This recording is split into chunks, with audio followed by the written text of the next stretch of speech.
I'm not one for celebrities, and most especially not one for Instagram celebrities. I could really honestly care less. But I'm gonna go on a little bit of a theme of what's been going around Aubrey Marcus and his wife opening up their marriage and polyamory and all of this stuff. But what I want to speak to, which I actually coincidentally had a conversation with a friend of mine before all of this came out, and what we were speaking to was a couple different things. One was celibacy, and the other was the difference between making love and having sex, and kind of the narrative that we've been fed, around relationship, and a little bit the downfall of the feminist movement, and kind of what's been happening over these last decades that have, in my opinion, this is my opinion, has pulled us away further and further from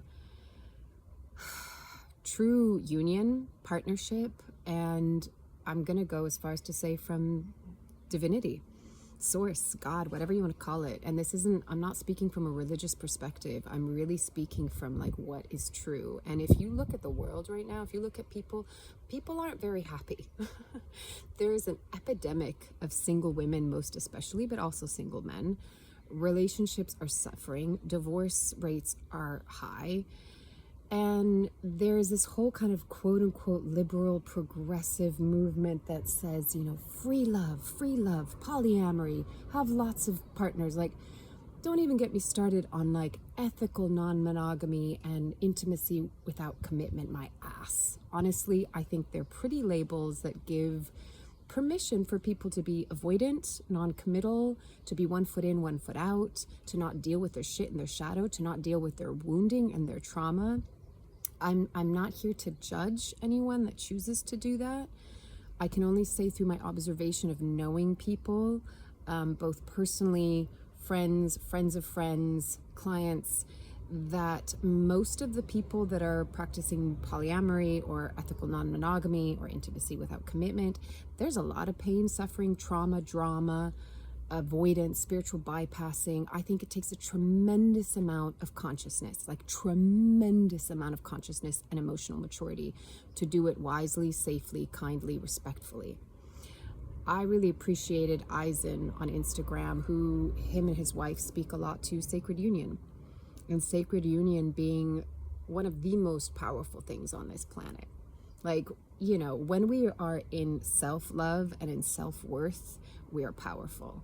When we are in self-love, self-worth, and in reverence and in partnership and in union with another, and that there's the service of to each other, to God source, creator of all that is, universe, love, consciousness, whatever you want to call it, and to the whole of humanity, that's fucking powerful shit. That is really powerful.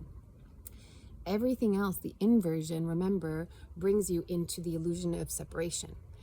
It brings you down into, go for lust, go for the temporary fix, go for what you don't have, and you're not whole and you're not good enough, but if you get this, you'll get a snippet of validation, you'll get a snippet of love. It's all scarcity, right? And so when I look at both my experience with friends, with clients, there's all of this pressure around like, oh my God, I haven't had sex for a year, and of course our human self might miss it, but there's something to really be said for celibacy. And this might be super unpopular opinion, but I'm going to talk about it.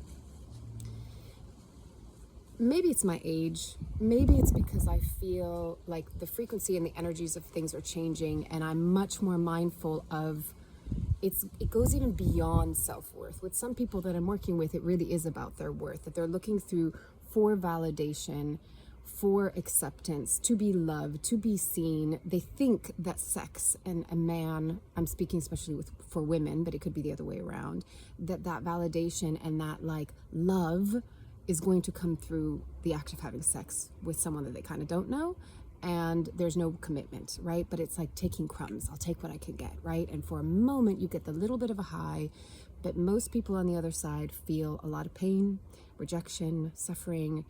All of their trauma comes up, all of their wounding comes up, the abandonment, the rejection, whatever it is. When you choose celibacy, which is what I've chosen, you get to choose Not like, oh man, I haven't had sex for whatever, however long. Sure, I could have, but I don't want to unless I choose who I want to give my body to, who I want to share my energy with. You know, there's so much more. This whole thing of like intimacy without attachment or commitment, or that you're not going to be affected by it, is such utter horseshit. It is such utter horseshit, and it's the shadow side of the tantric community, which I'm not putting all tantra down. I think in its essence, like anything, the essence is pure, but what happens, especially in the Western world, is it gets really like turned into something that it's not. And there's a lot of people walking around getting hurt and feeling jealous, but feeling like they shouldn't be jealous because that's not like, you know, evolved enough in the tantric world. And a lot of people's inner child is like screaming for help and feeling really fucking unsafe. But also there's this whole illusion and fallacy that this is intimacy. Intimacy is vulnerability, and vulnerability requires being in your heart and connecting heart to heart. And in order to be vulnerable and be in your heart, you got to feel safe within yourself first and foremost. And if you're spreading yourself thin, that's not going to feel safe. Might feel fun for a moment, but it's not going to feel safe. But I'm not trying to be a moral police. I'm not here to judge, even though it might sound like I'm being pretty judgmental. But what I'm here to say is that, like, when you choose to not like have that knee-jerk, the human part, the part that this sick society has told us, taught us, influenced, indoctrinated us, like porn is just the most vile thing on this earth. I am gonna fucking say that. I think it is the desecration of the divine. I think it totally takes away the divinity out of a woman especially, but also a man. That's not the masculine, that's not the feminine, that's not divine. It's degrading. It's not what sex was made for, because it shouldn't be about sex. It should be about making love. And if you've ever had the experience, even if you have great sex, and I've been there, can even have it for years, you reach a point where you're like, I know there's more to this. Because what it is a portal. It's a portal to God. It's a portal to the divine, to source, to creation. And I had a glimpse of it in my 20s with a boyfriend at the time, and it was the most like extraordinary thing ever. And anything less than that is fleeting, right? But there's something that when you choose, two things. So I'm talking about celibacy and I'm talking about sacred union. When you choose to be celibate and not just give over to lust and to desire, not just give over to, oh, that's going to be my source of connection or my source of love or my whatever the sugar hit is, what, right? You come deeper into yourself. No pun intended. You arrive into a deeper place within yourself, and you begin to connect more deeply with yourself, with your soul, with source. And it takes on a totally different perspective and a totally different light. And it's no longer the scarcity of, I don't have this, I'm missing out on that. It's this like filling of energy. It's this retaining of frequency and vibration. Because then when you choose to give it, to share it, where the act of making love or the act of being in union with, I'm going to say between two, because it's complicated, two or more.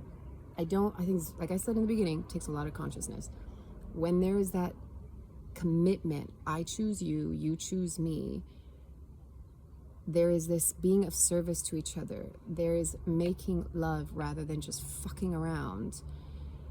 You enter an entirely, not just different realm and plane, but you come closer back home to who you truly are and to source. And everything then becomes this beautiful expression of choice, I am giving of myself, and I'm honoring my body, my sexuality, my being, your body, your sexuality with reverence and respect, which is everything that porn is not, which is everything that a lot of what's being fed and pushed as like progressive is not. I don't want to make a generalization, because I'm sure some people, maybe have found a way to do it beautifully and kindly and respectfully, and they're not hurting one another. In general, though,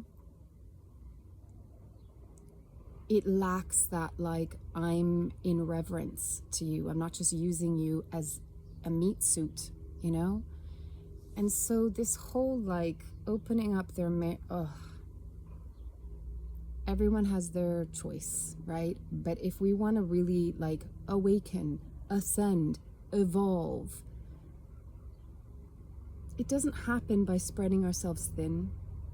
It happens by filling ourselves up first with our own divine energy and essence, being in reverence to that, being in reverence to the other, creating together what I call the third entity, which is its own entity and being that comes together by being in that kind of, sacred union. I'm going to call it that. If we want to change the world and we want to bring back the sacred, the divine, love, beauty, harmony, we gotta fucking bow down and have some reverence rather than just treat things like a throwaway culture.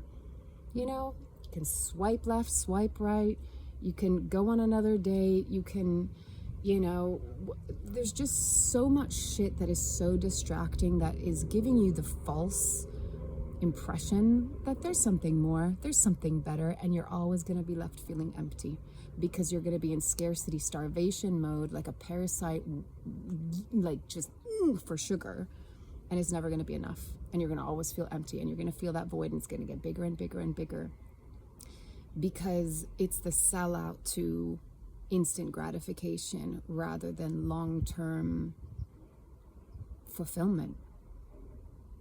So I personally have chosen celibacy because I don't want to give myself to just anyone.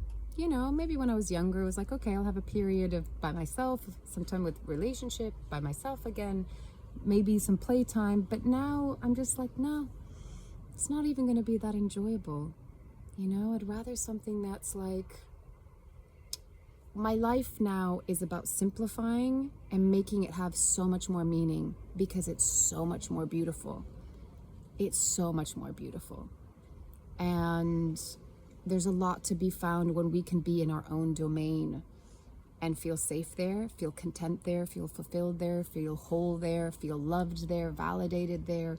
All of the shit that you might yearn from someone else, if you can feel that and embody that and land within that in yourself first, then when the person comes in that you're in union with, it's like exponentiated.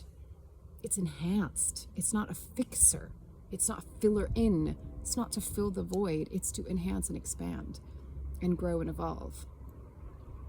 So it might be an unpopular opinion, but I think there is really something to say for hold your energy, have reverence for your body, be discerning of who you choose to give your body and your energy and your frequency to, and what you're taking in. Especially as a woman, you're taking in the DNA, the cells, the memories, the energy, the frequency, the vibration, the fucking everything. You are.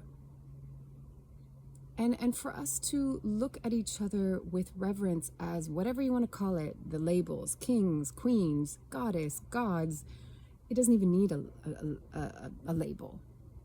I see you. I bow down to you. I'm in loving service to you, not as a slave, but as the act of love always wants to be generous. It wants to give, and by giving, there's a natural reciprocation of that. That's just the law of the universe, right? Give and you shall receive. Give genuinely and you shall receive. So again, I don't mean to judge people that choose that. I see a lot of suffering in it. If you're in joy with that, cool. But like with the whole that celebrity situation, it's very obvious that one of them is following the other and trying to make a bad situation good. I give it a couple years. But it doesn't matter. It doesn't matter. Their lives, that's their choice. That's totally fine, you know, totally fine. But I think, like, let's make sacred union cool again. Not that it has to be cool, but you get what I'm saying. Like, we've gone so far to the opposite end of the spectrum, and this is what society does. So we need to pull it back into equilibrium, into balance. Sacred union is fucking beautiful, and it is mighty powerful, and there's a lot of us women that are waiting for it, and we will not put up with anything less. We will not date boys. We're waiting for the men that know themselves. And men, if you want to grow and you want to embody the man within you or the king within you, find other men, get in a circle, fucking share your feelings, look at your shadow, look at what you're scared of, look at the fear of your own power.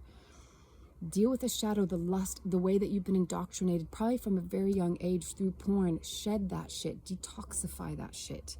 Get out of that paradigm so that you can have reverence for yourself, your body, and your woman. And life is going to become so much more beautiful, so much more meaningful, so much more powerful, and we'll change the world. That's it. Take it or leave it, as feels right, as always. Loving you from afar.